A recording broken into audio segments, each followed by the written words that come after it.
iPhones. Today in front of us we have the iPhone 13 Pro Max. And this is the part of the intro where I convince you that there's something super new and super cool inside to check out, even though it suspiciously looks like an iPhone 12. Well, there's definitely something super new and cool inside to check out, that's for sure.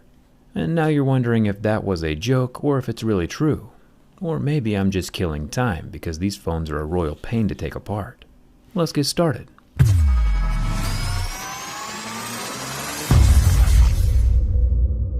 Let's be honest, Apple does some really good things, like marketing or building ecosystems, but making their phones easy to repair is not one of them. In fact, Apple goes out of their way to make their phones hard to fix. It's like a really not fun game that Apple's been playing since day one, and the people who lose are the customers and the planet. The iPhone 13 Pro Max has two pentalobe screws down at the bottom, just like usual, and then with heat and suction, the screen can start to lift up and out of the stainless steel housing. This is much harder than it looks, by the way. Since the screen is flush with the frame, it's hard to get a good grip on that screen without breaking it, especially since glass is glass and we know what happens to glass. Keep in mind that if you ever crack the back glass on your iPhone 13 Pro Max, Apple will charge you $599 to replace it.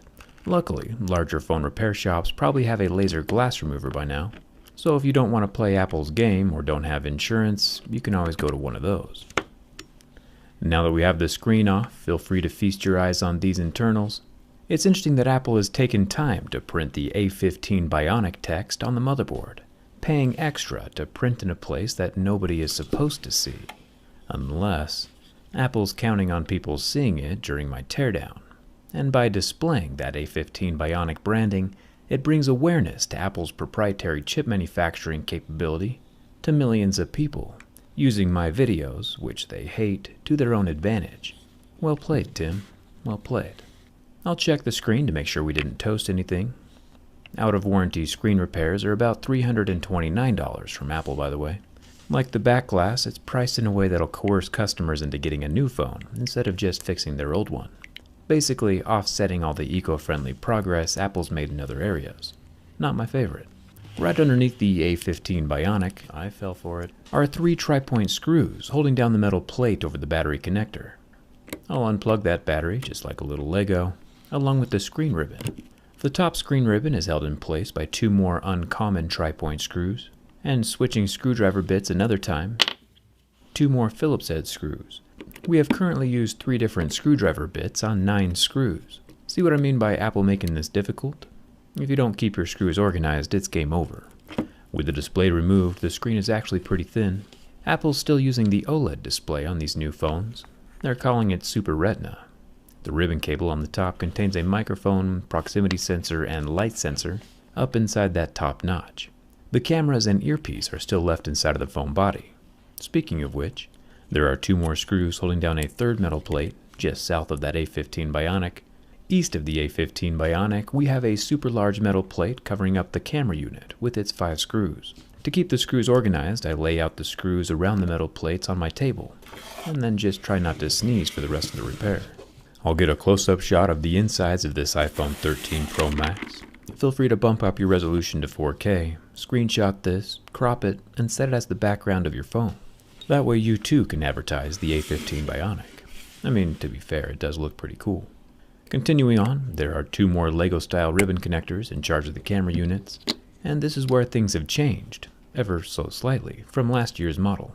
The sensors are slightly larger, taking up a good portion of the phone. And yeah, we have the 12 megapixel 3x telephoto lens, sticking up like Everest with OIS.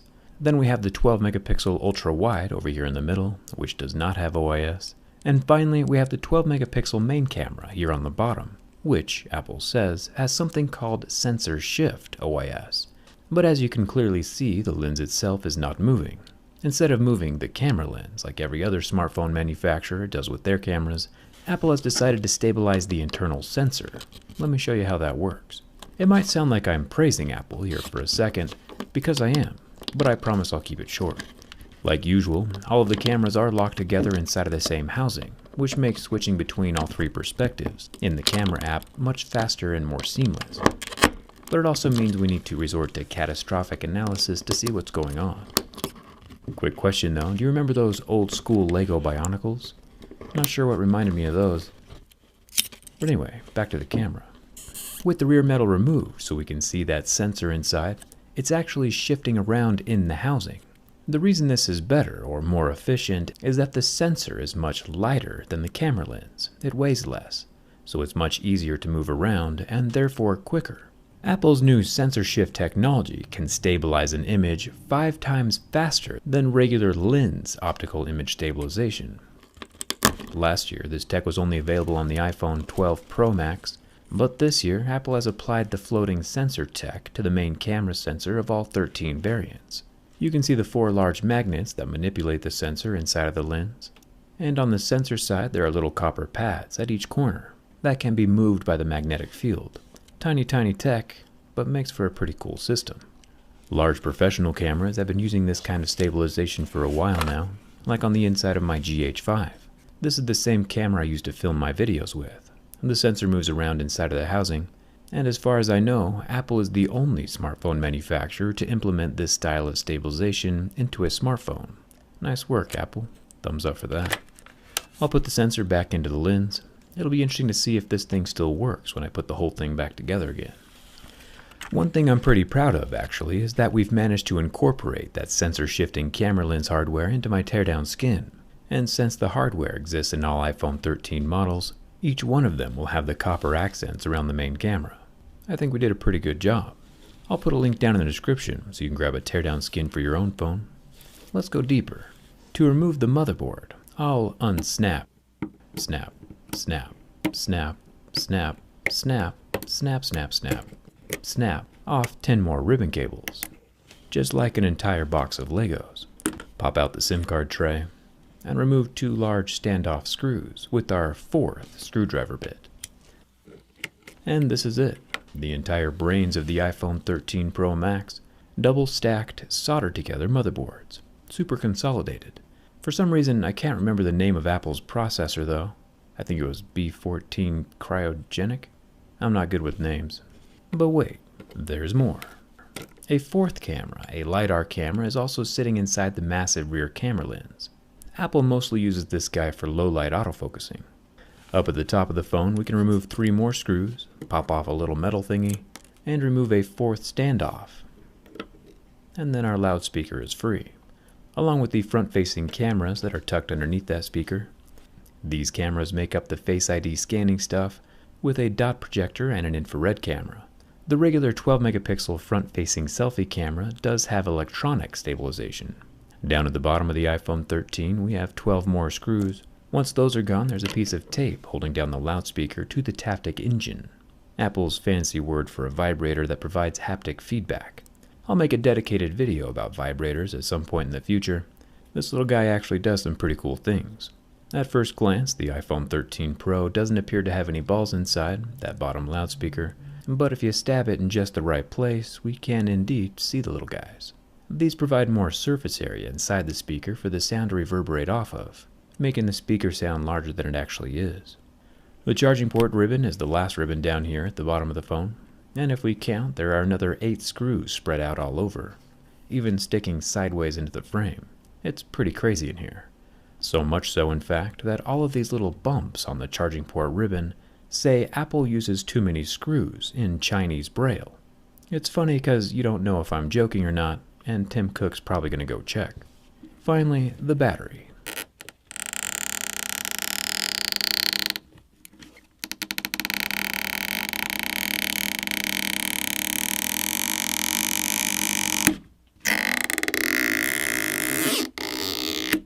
Which does have magical pull tabs.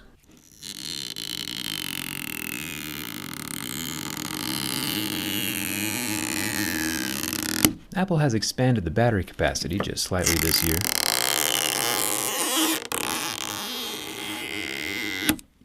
And these pull tabs are the only repairable thing about this phone. Watch them be gone next year.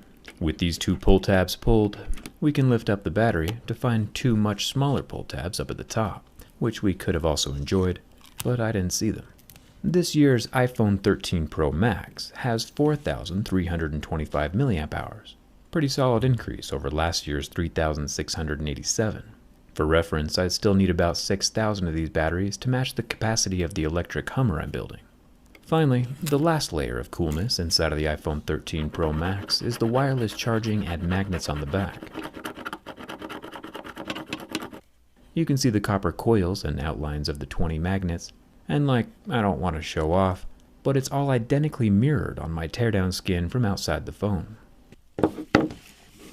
I'll throw down some double-sided tape to keep the battery from jiggling around after it's put back together.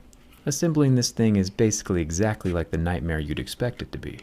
While putting the bottom loudspeaker back into the phone, I discovered that the balls are leaking everywhere. A little piece of tape will solve that problem. Another real problem, though, is that let's say you want to replace anything in here. The battery, the screen, or the cameras. You'll get perpetual warning messages saying that you're not using genuine Apple components, even if the components you used were harvested from a genuine Apple phone. Apple has tied every individual component to the phone it was created with, and with that capability is one step away from blocking all third-party repairs, which is insane. No other industry is like this. I can change the tires on my car, or my windshield, my oil, alternator, or exhaust, or my graphics card in my computer, the memory sticks, or the colored fans. I can fix those things because I actually own them. But if I can't replace the components inside of my own iPhone, without Daddy Apple's permission, do I really own my iPhone? I think not. Apple still owns the iPhone you thought you paid for. Yeah, putting a case or screen protector on your phone can prolong its life and avoid paying Apple's exorbitant repair prices, but I think we can all agree it's a little messed up, especially when these phones are costing as much as my first car.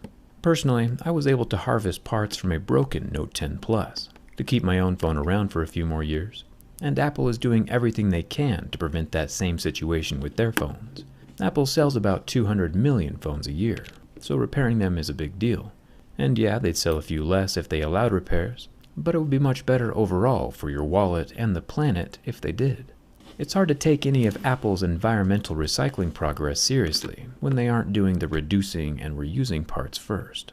The broken camera is in place along with the screen, and all the metal plates screwed down next to the A15 Bionic. And to everyone's surprise, including my own, everything still works. Sometimes you'll need to plug it in to get the screen to power up. Anker is the official charging partner of Jerry-Rig Everything, so I use their fast chargers and cables. I'll get the 2 pentalobe screws back into the base of the phone, and even more surprising than the phone still turning on is that the busted-up camera module is actually still functioning, even after having ripped the sensor away from the lens. To double check, I can put my finger over the lowest lens, the one we destroyed, and it's still seeing my finger. Kind of mind-blowing. The phone can definitely survive repairs if Apple would just let them happen. Have you ever repaired your own phone or had it repaired? Let me know down in the comments. Hit that subscribe button if you haven't already. Come hang out with me on Instagram and Twitter. And thanks a ton for watching. I'll see you around.